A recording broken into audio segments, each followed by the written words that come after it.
看着此景，白旭阳倒吸了一口冷气。秦桂林的脸色一下子发白了，他控制不住的往后接连退了好几步。白旭阳咬着牙，该死，居然在我的车子上装炸弹！如果他开着这台车回首都，肯定半路就被炸上天了。这2天，白旭阳立暗杀的频次实在太高了。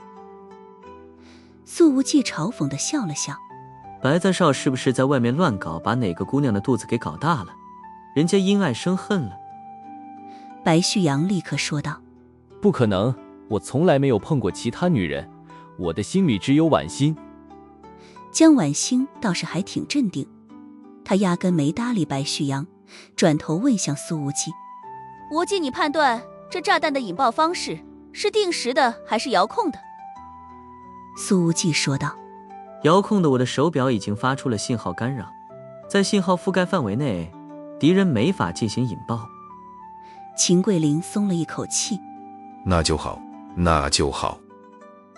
苏无忌，只是干扰的覆盖范围太小了，所以我暂时还没法离开车子周围。秦桂林连忙说道，那你一定要一直站在车子旁边。苏无忌看了他一眼，傻逼。江婉欣虽然很好奇，但并没有问苏无忌为什么随身带这种高科技，他直接打了个电话，我是绝密作训处江婉欣，云烟湖畔发现不明爆炸物，调临江省特勤组前来支援。随后他征求苏无忌的意见，我叫人来了，要不要先疏散群众？苏无忌，嗨，这可没必要，我试试拆掉这玩意。说着，他居然直接钻进了车子底下。江婉欣，你不等特勤组的拆弹专家来了再拆？穆千羽忍不住地喊道，无忌，你小心些。朴妍希的眼睛深处虽然藏着担忧，但是嘴上却说道，别担心，他可以的。在场的所有人里，最了解苏无忌的就是朴妍希了。他知道，跟苏无忌以前所遭遇的那些事情相比，这汽车炸弹的危险程度根本排不上号。白旭阳看着苏无忌居然主动去拆炸弹，攥了攥拳头，低声道，真他妈的男人。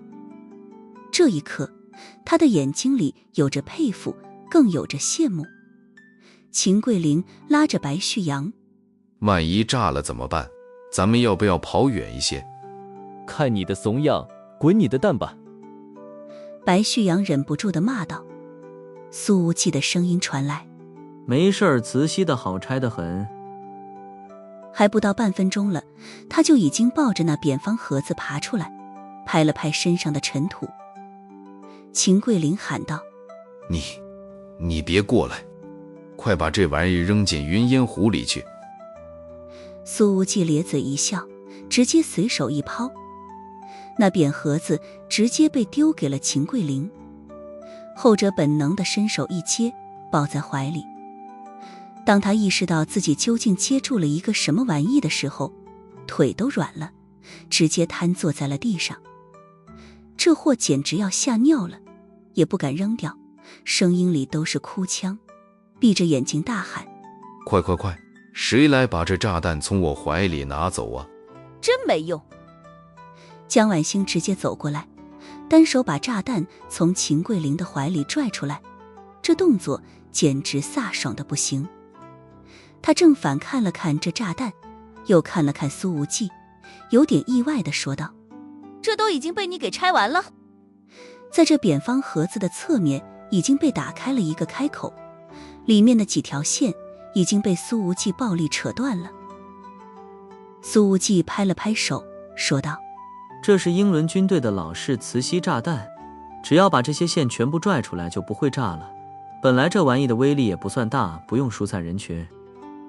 秦桂林拍了拍胸口，真是要吓死我了，还好威力不大。威力不大？江婉欣看着秦桂林，眼神就像是看傻子一样。这玩意本来是用来在战场上炸坦克的。啊？秦桂林被吓得捂着嘴，兰花指都伸出来了。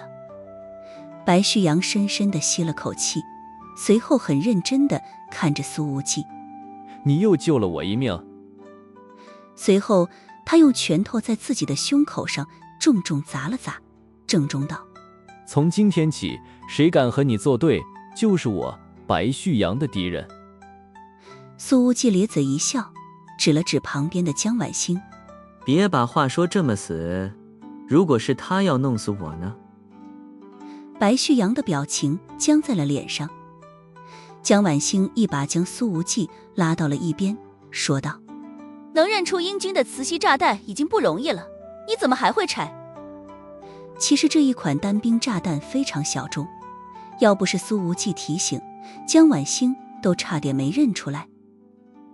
苏无忌咧嘴一笑：“我是个军迷，从小就爱好这些。”江晚星忽然想起来昨天晚上的论坛截图，他深深地看了苏无忌一眼，眼神里饱含深意，但话一出口却是：“今天多亏你这个军迷了。”嘿，小事儿。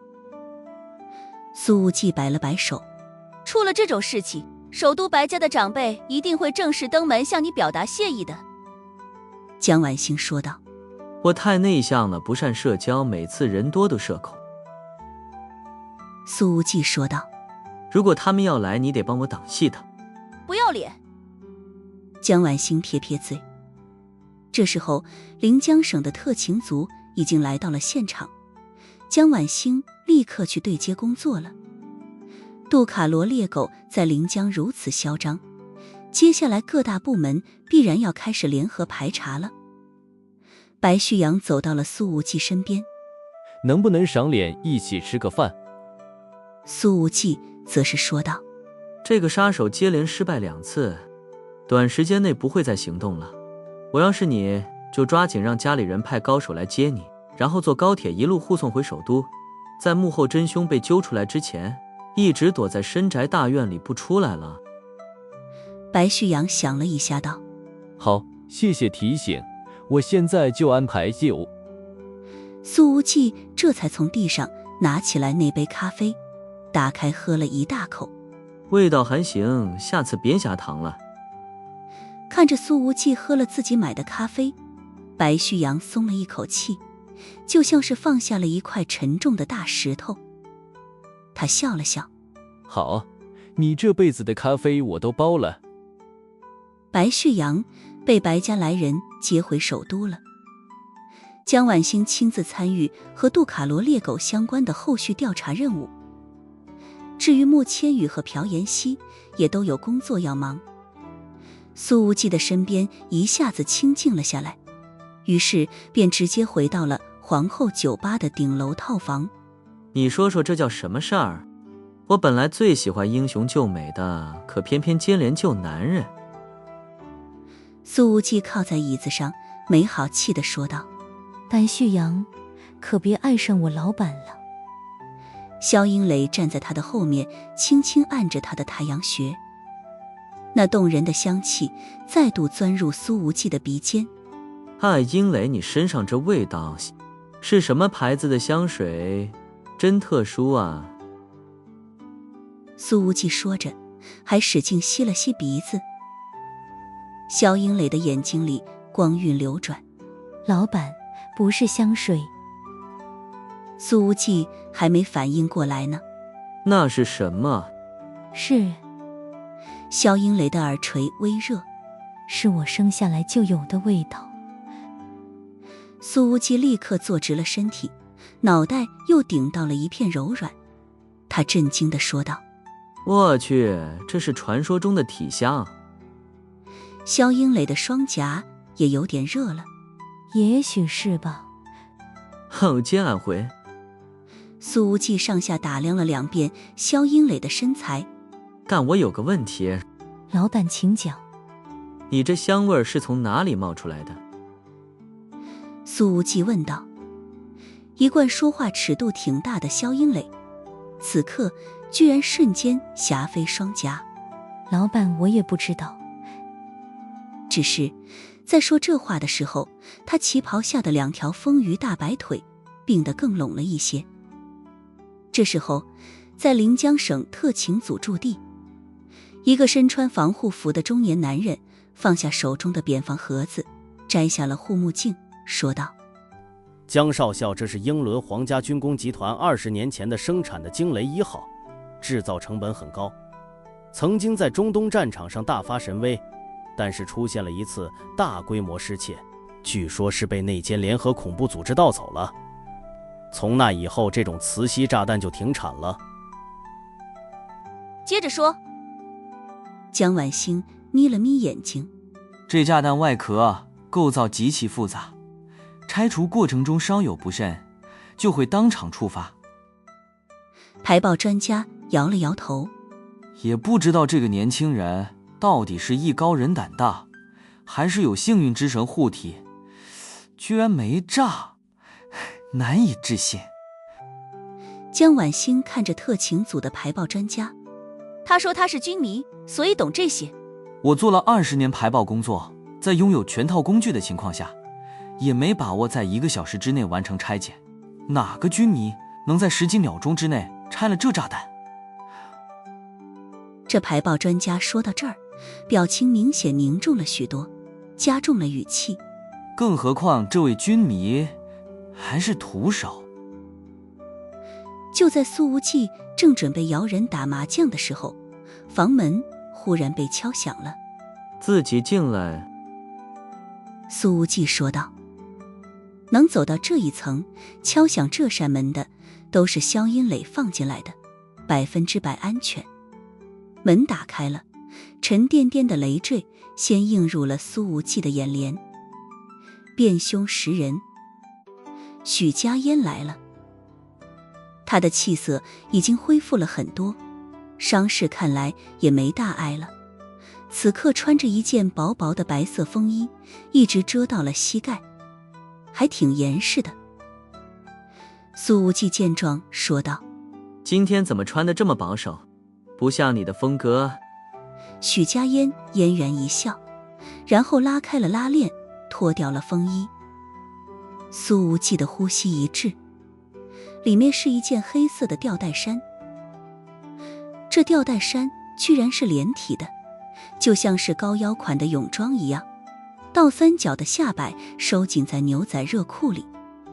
许家烟的两侧纤腰则是暴露在外，让人遐想无限。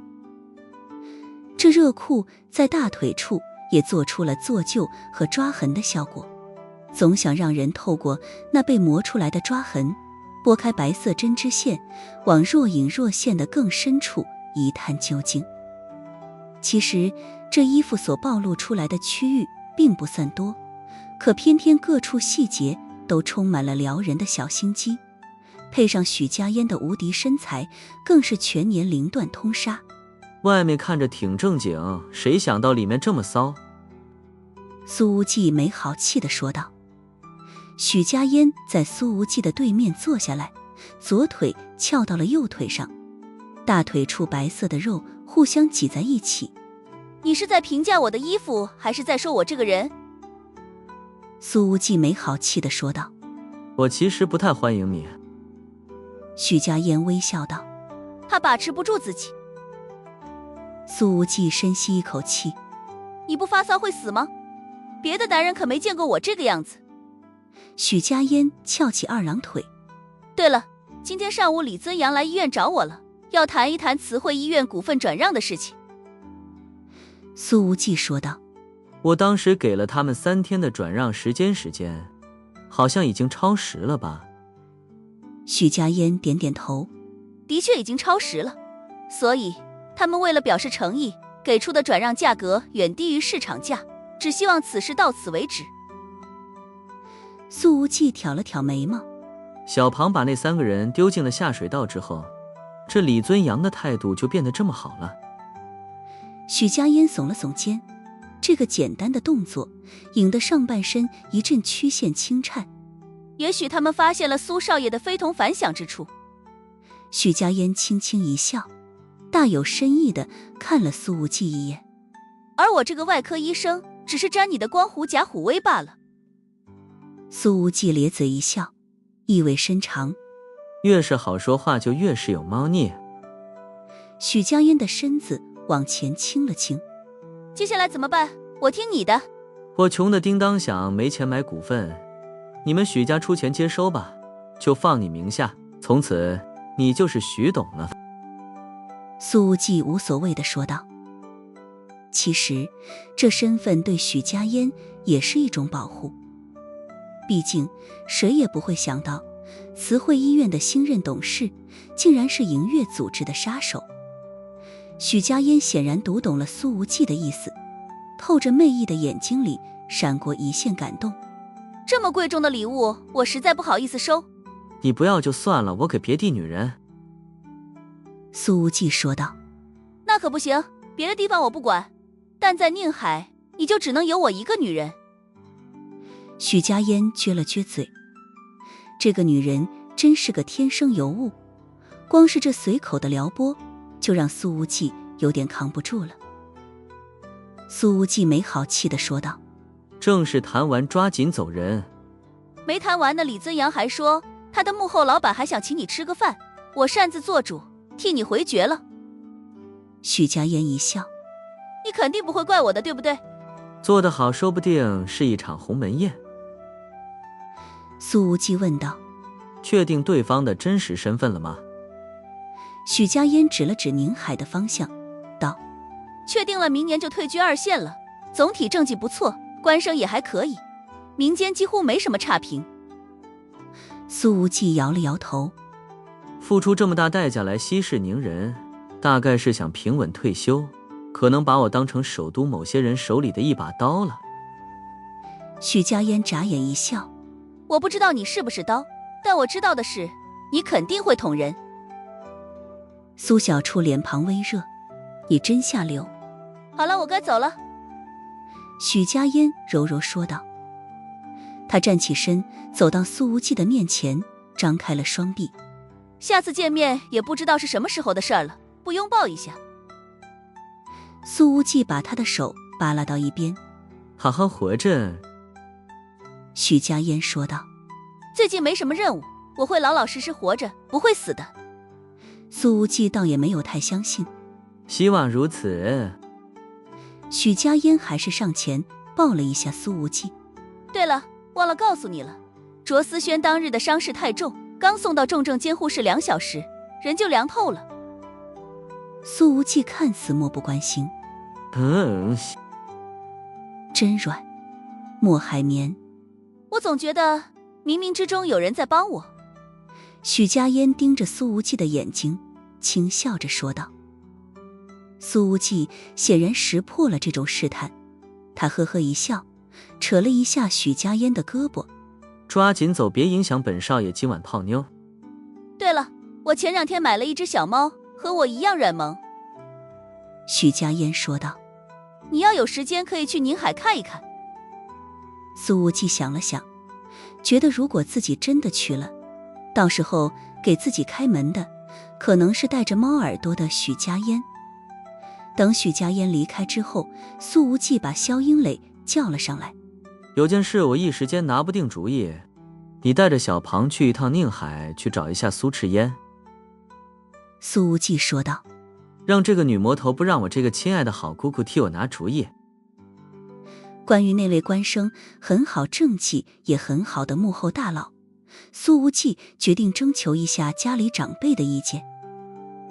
他站在灰色地带那么多年，自然明白很多事情并不是非黑即白的，遇事必须要考虑矛盾的主要方面。许家烟离开了皇后酒吧，发动车子的时候打了个电话。保障官，我想要卓思轩一案的具体报告，你能不能帮我入侵一下宁海市局的系统，调一下卷宗？那天会所的冲突过后，许家烟越想越觉得不对劲，毕竟巧合实在太多了。那边还是开着变声器。我调查过了，定性为黑社会斗殴，参与者已经主动投案自首，宁海市局已经结案。自首了？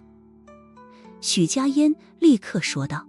这不对，我要见一见那个自首的人，这里面肯定有问题。直觉告诉他，这100%是有人顶替。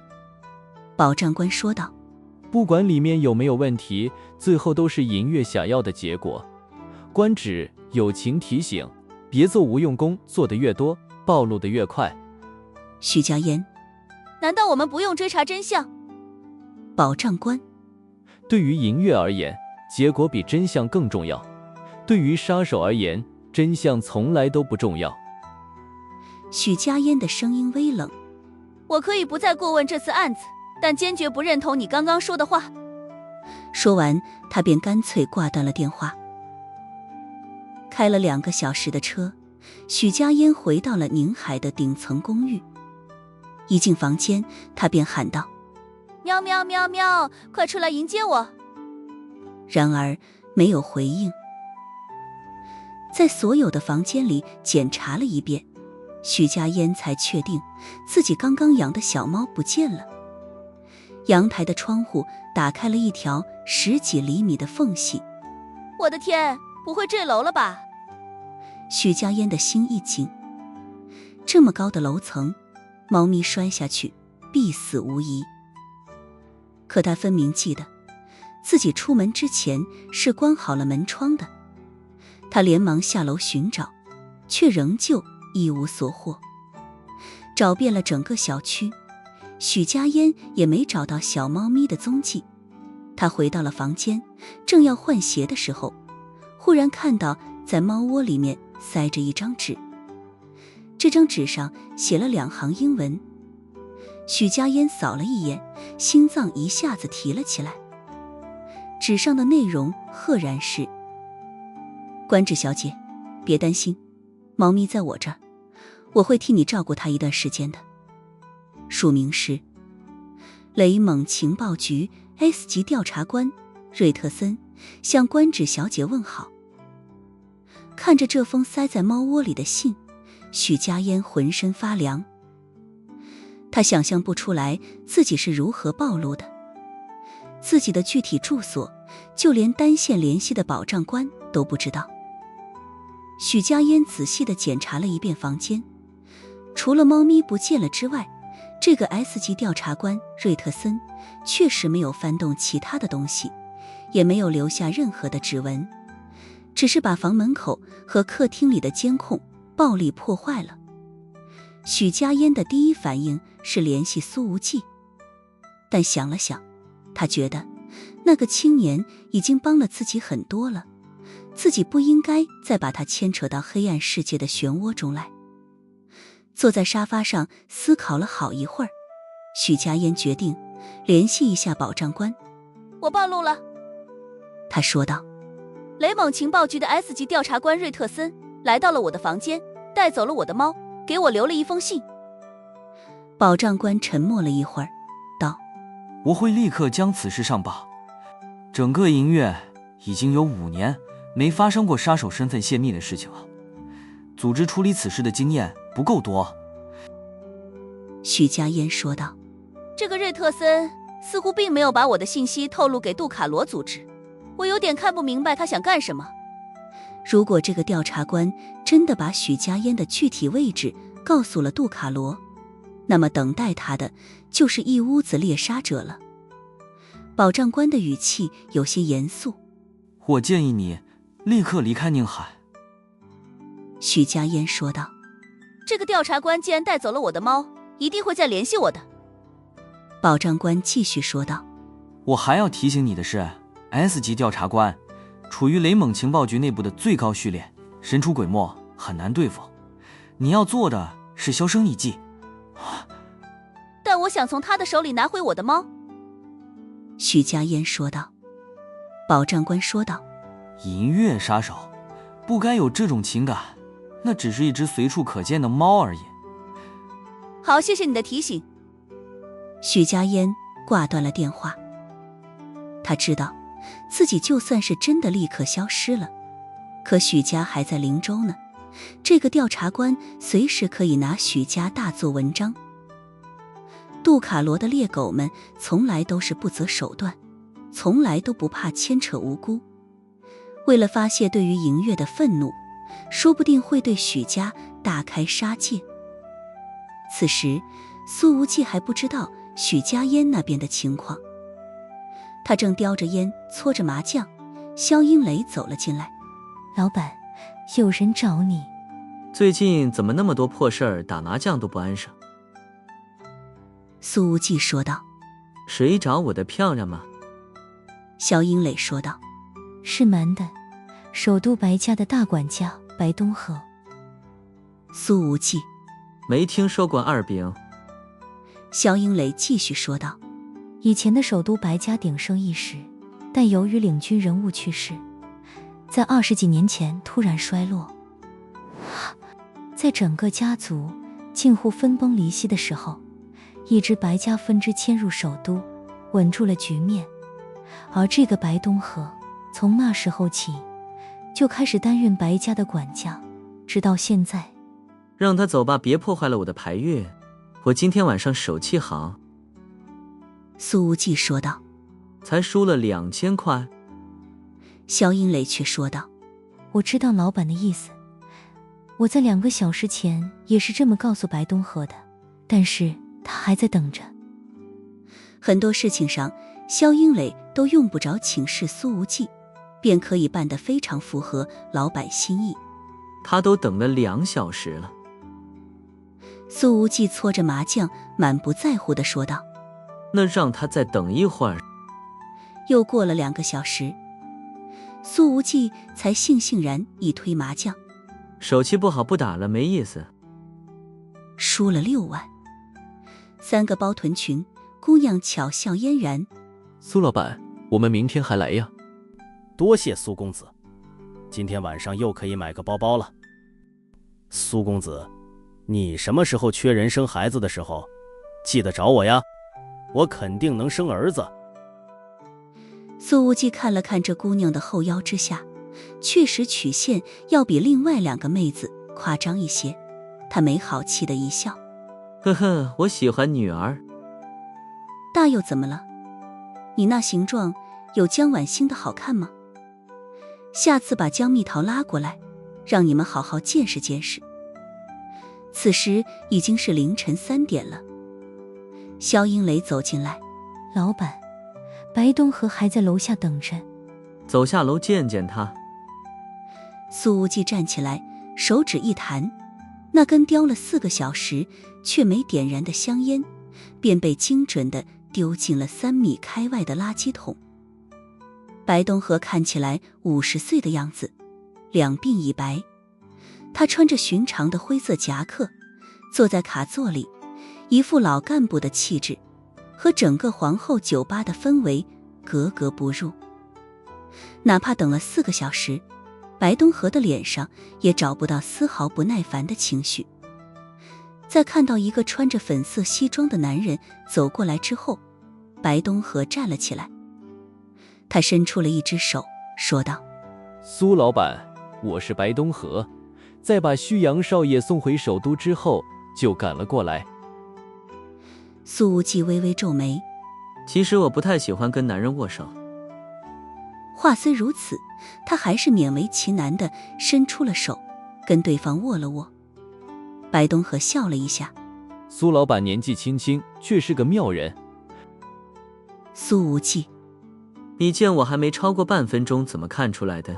您救了大少爷，却不想与白家结交，所以才故意让我等了4个小时。白东河微笑着说道。他显然已经看穿了一切。如果是某些人恰巧与白大少爷有恩，必然会尽一切可能利用好这次机会，从此和首都白家搭上关系。可在这个年轻男人身上，白东河却完全看不到这种趋势。哦，你说是就是。苏无忌翘起了2郎腿。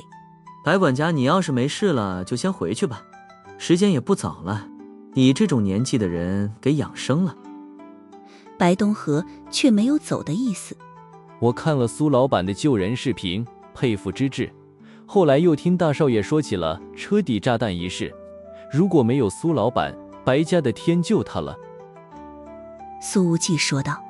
对我来说这不算什么事儿，我也不需要白家的任何感谢。白东河说道。可是大太太说了，您要不要收下感谢，是您的事情，但我们白家不能不知好歹。他口中的大太太就是白旭阳的母亲穆倩花。穆家一直是云巅的名门，在白旭阳的父亲没起事的时候，穆倩花便嫁给了他。因此随着白家重新崛起，穆倩花在白家内的地位越来越高，话语权极重。苏无忌说道。然后呢，你们准备给我多少钱？我这次带了200万来，算是白家聊表心意。白东河说道。苏无忌听了呵呵一笑。哦，在白旭阳亲妈的眼里，他儿子的命就只值200万。白东河的微笑不变。救命之恩重于天，自然是无法用金钱来衡量的。大太太还说了，以后首都白家在临江省的所有业务都可以和苏老板合作。没这个必要，因为我没兴趣。苏无忌说道。那不知道苏老板是否婚配？大太太特意交代过，如果苏老板没有意中人的话，白家和穆家倒是有一些很优秀的女孩子，年龄也都很合适，希望……呵呵，你看我像是身边缺女人的人吗？苏无忌似乎没有再说下去的兴致，他打了个哈欠。肖经理送客吧，然后服侍本老板洗澡睡觉。肖英磊笑容满面地看了苏无忌一眼，随后对白东河伸出了一只手，示意道：白先生，这边请。白东河的目光在苏无忌和肖英磊之间逡巡了2下，这才笑着说道：那我就不打扰2位休息了，肖经理请留步，告辞。等白东河走出门，肖英磊轻轻一笑，嗔道：老板，你又光说不练。苏无忌悻悻然：都怪我师傅，非得教我那什么7个动作，还说练成之前必须保持处男之身，什么破功法啊？肖英磊笑得更开心了。老板，其实你有很多种方法可以享受到那种快乐，但依旧不影响练功的。苏无忌的眼睛一亮：啥？你教教我呀？却见到肖英磊已经转身离开，留下了一个成熟韵味无限的背影。而这时候，白东河已经走到了一台首都牌照的埃尔法前，拉开副驾车门坐了进去。等了这么久，终于见到人了，这家伙的架子可真不小了。一个女人的声音在后排响起：我都睡了2觉了，想要做出礼贤下士的样子，还真是挺辛苦的。影响到大小姐休息了，嘿。白东河说道。我见到了苏无忌，他很有个性，并不想与白家交好，对于我们给出的条件全部拒绝。这大小姐的声音透着不知名的情绪。不管他是不是别有目的，但他救了我弟弟2次，这种救命之恩，让我白家该怎么报？紧接着，他的语气似乎轻蔑了一些：大恩似仇啊！白东河听了，脊背微寒。虽然睡得很晚，可是第2天早晨7点半钟，苏无忌已经完成了晨练。肖英磊敲了敲门，把早餐端了进来。别人都以为苏无忌是天天鬼魂的渣男，可只有肖英磊知道，自家老板在很多时候都勤奋得不成样子。除了男女方面，老板，我马上跟小庞去宁海。他放下早餐，说道：您还有什么要交代我的吗？好，见到我姑姑记得让她多支援我们一点。苏无忌擦了擦汗，用钱的地方真是太多了。肖英磊轻笑道：您姑姑之前说了，如果老板能早点跟穆小姐结婚，那么他就能给一大笔份子钱。他想都别想，我这单身生活可没过够呢。苏无忌呵呵一笑：再说了，就算我愿意结婚，穆千羽还不乐意呢。肖英磊笑吟吟的：那可不一定。苏苏无忌露出了很惆怅的表情。最关键的是，我根本没想好该和谁结婚。这确实是句大实话。萧英磊轻笑。对了，您姑姑昨天还给我打了个电话。苏无忌立刻警惕起来。她又出什么馊主意了？姑姑说宋之瑜那丫头不错。萧英磊说道。宋之瑜？苏无忌懵逼了。苏赤烟什么时候见的宋之瑜？她悄悄来灵州了，这女人为什么总盯着我身边的女人不放啊？萧英磊摇了摇头。不清楚，不过姑姑还说，老板要是能对宋之瑜的态度稍微好一点，他就多给咱们酒吧投资一笔钱。苏无忌一拍大腿。今天就请宋之瑜吃饭。停顿了一下，他补充了一句。我强调一下，这和苏赤烟的投资无关。那是当然。萧英磊笑着问道。我现在派车去把宋之瑜接过来。我去接。苏无忌说道。这丫头来到灵州上学，估计还没时间去看看云烟湖。今天正好，我带这个山里小妞去湖边走走。萧英磊眼光柔和。老板总是刀子嘴豆腐心。紧接着，苏无忌便给宋之瑜打了个电话。无忌哥。电话那端，宋之瑜的声音透着相当明显的雀跃，只是背景音有点嘈杂。人在哪儿呢？苏无忌问道。宋之瑜笑答。今天周末，我去做家教，正在车上呢。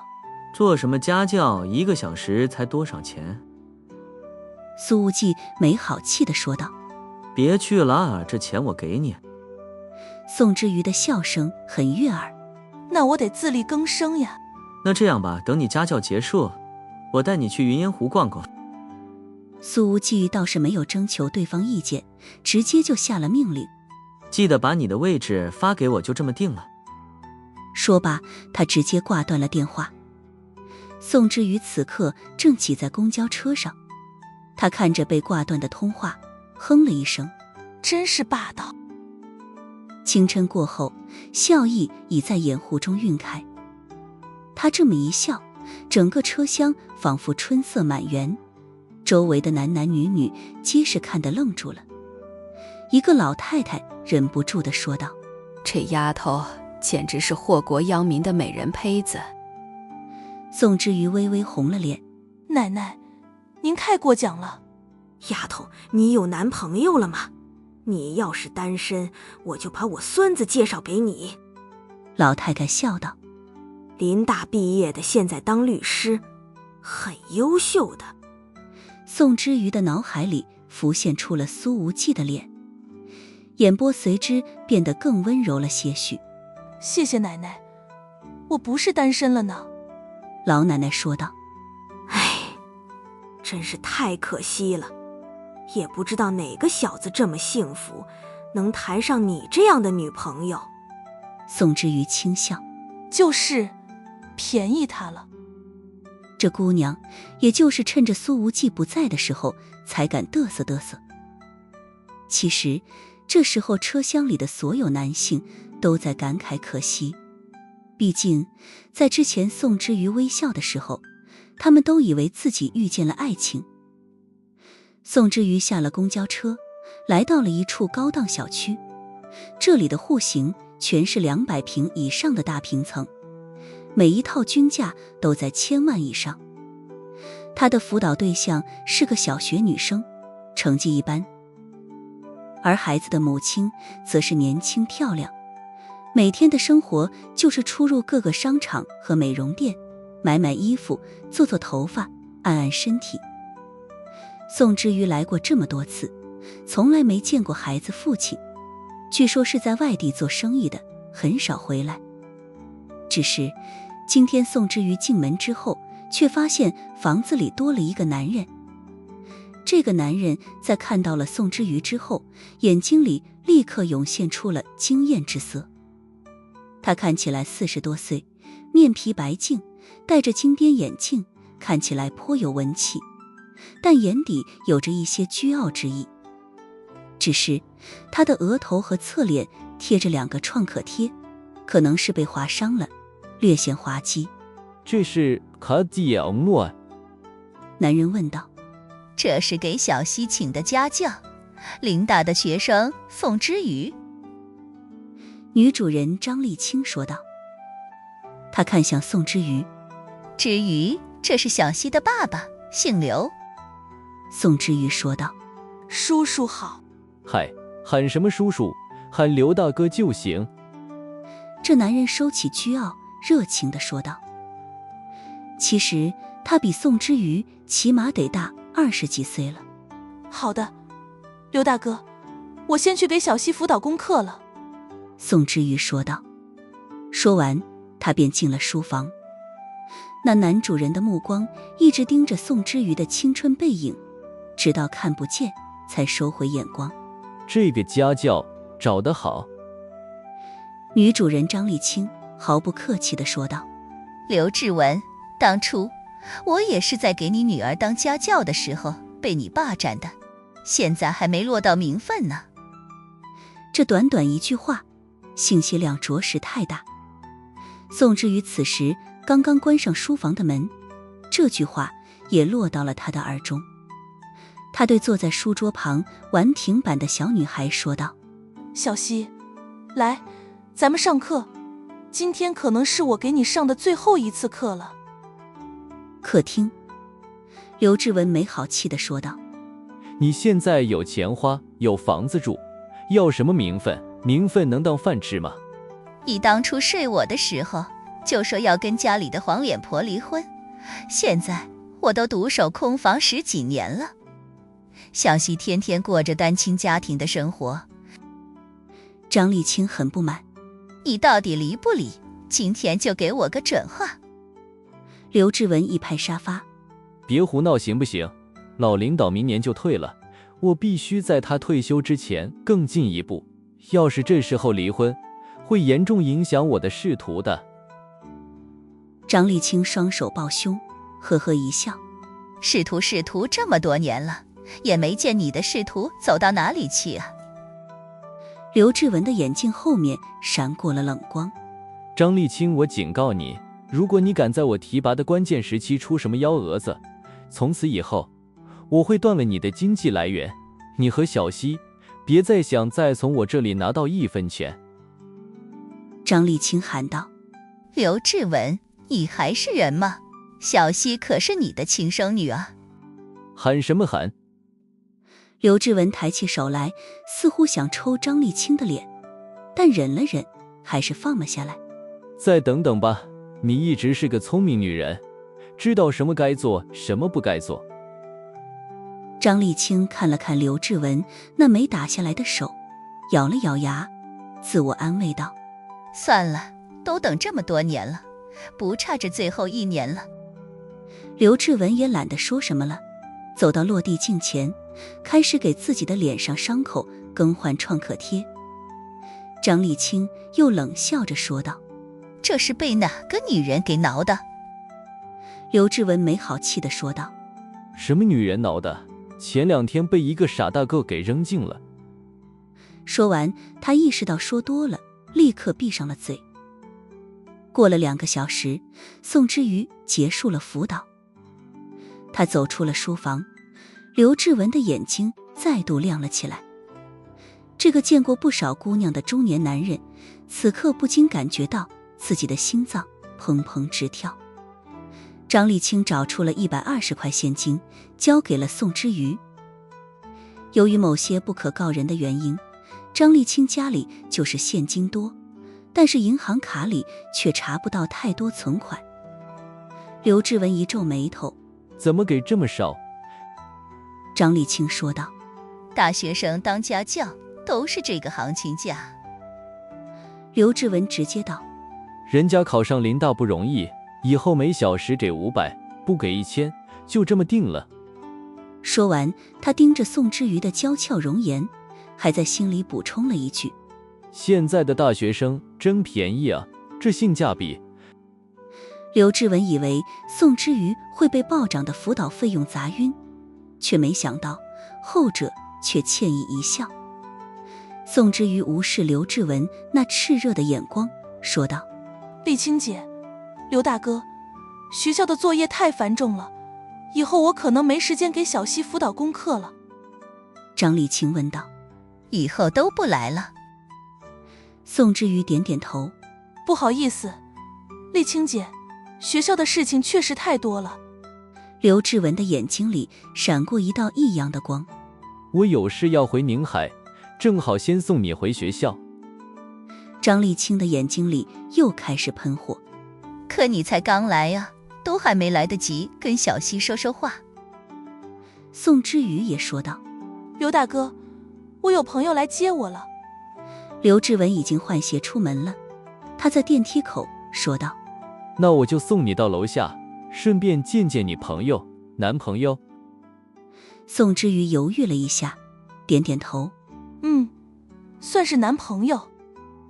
电梯里，刘志文的目光审视着宋之瑜，越看越觉得惊艳。当年张丽青还是大学生的时候也很漂亮，可到了宋之瑜面前，立刻就成了庸脂俗粉、黄脸婆了。想想对方居然还妄图逼宫上位，刘志文就觉得犯恶心。之瑜，你家是哪里的？刘志文和蔼地问道，这语气和之前与张丽青争执的样子判若两人。刘大哥，我是川中凉山的。宋之瑜说道。哦，凉山的，能从这么偏远的地方考出来，真不容易。刘志文看着宋之瑜那朴素的牛仔裤和白 T 恤，更加满意了。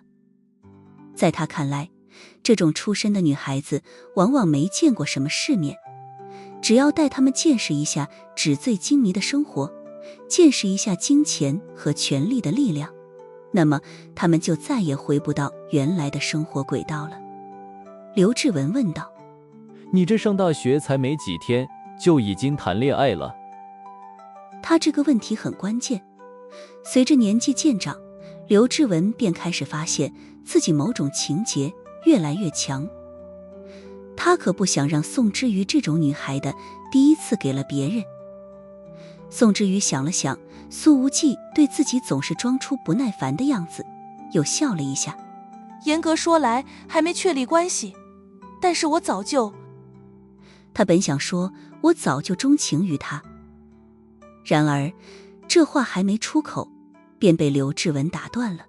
没确立关系，那就好啊。他只觉得心情极好，胜券在握，眼前的惊艳女孩被他收为己有，只不过是时间问题。说着，他从公文包里掏出厚厚一沓钱。至于这笔钱，你先拿着花。这起码得有2万块，谁家好人总是随身带着这么多现金？刘志文也没想直接用大笔的钱把宋之瑜砸晕，毕竟一开始给的多了，对方心里的满足阈值也就高了。就像张丽青，渐渐就不安分的想要上位了。宋之瑜立刻摆手：刘大哥，这我真的不能要。我让你拿着，你就拿着，你就拿着。刘志文春风和煦地笑了笑：你是小妹妹，要听大哥的话。宋之瑜感觉自己被油溅了一身。刘志文想要把这一沓钱塞进宋之瑜的帆布包里，但是后者站在电梯一角，无论如何都不要。那好吧，还真是个有气节的女孩子。刘志文笑道：我会给临江大学打个电话，告诉他们你是我刘志文的妹妹，让老师多多照顾一下你。金钱和权力的滋味我都让你体会到，就不信你不沦陷。刘大哥，真不用了，谢谢你的好意。宋之瑜继续拒绝。这时候电梯门终于开了，他不禁稍稍松了一口气，快步向外走去。这里距离小区门口还有200米。刘志文快步跟上来，和宋之瑜并肩而行。你这男性朋友是学生吗？刘志文问道。宋之瑜摇了摇头，不是。哦。刘志文仍旧不死心地问道，做什么工作的？宋之瑜忽然想起了苏无忌曾经用过的小号，于是说道，他在酒吧当安保。哦，什么安保就是保安啊。刘志文呵呵一笑，当保安才能挣几个钱，年轻人还是有个经济基础再恋爱比较重要。至于啊，你可得擦亮眼睛，避免贫贱夫妻百事哀。刘志文觉得自己所说的全是人生真谛。然而就在他等着宋之瑜回答的时候，忽然眼睛一亮，似乎满园春色忽然在眼前铺开。因为宋之瑜忽然笑了，那本来堪称祸国殃民的容颜陡然间生动了起来。只见宋之瑜踮起脚尖，冲着前方挥了挥手，那雀跃的心情根本不是伪装出来的。看着此景，刘志文在惊艳的同时，心中还涌出了一股浓重的醋意。这绝美的笑容不是因他而起，这么漂亮的女孩子本该属于自己的，其他男人绝对不能染指。宋之瑜居然空前地激起了刘志文的好胜心。然而当刘志文顺着宋之瑜的目光看过去的时候，表情立刻变成了嘲笑。一台老掉牙的桑塔纳正停在小区门口呢。那是你朋友的车？刘志文问道。是呢。宋之瑜随后便朝着车子小跑过去了，这每一步都是迫不及待。刘志文冷笑了一声，呵呵，到底是山里来的，真是没见过什么世面，一台废铁一样的普桑就能把这丫头给拿下了。在他看来，自己若是出手争夺宋之瑜，对这个开普桑的年轻人绝对是降维打击。苏无忌戴着墨镜从主驾驶里探出头来，走上车。在看到宋之瑜的这一刻，他也本能地感觉到了惊艳。这丫头真是女大18变，要是过2年等她再长得开一点，还不得漂亮到要人命。好呢。宋之瑜快步走到副驾驶的车门旁，然而就在他要开车门的时候，刘志文的声音响了起来。等等。他站在主驾驶旁边，居高临下地盯着苏无忌，冷笑道，你就是之瑜的男朋友？你现在下车，我跟你说几句话。苏无忌第一眼便觉得刘志文有点面熟。这老东西是谁啊？宋之瑜小声道，是我辅导的那个女孩的爸爸，但是孩子的妈妈不是他老婆。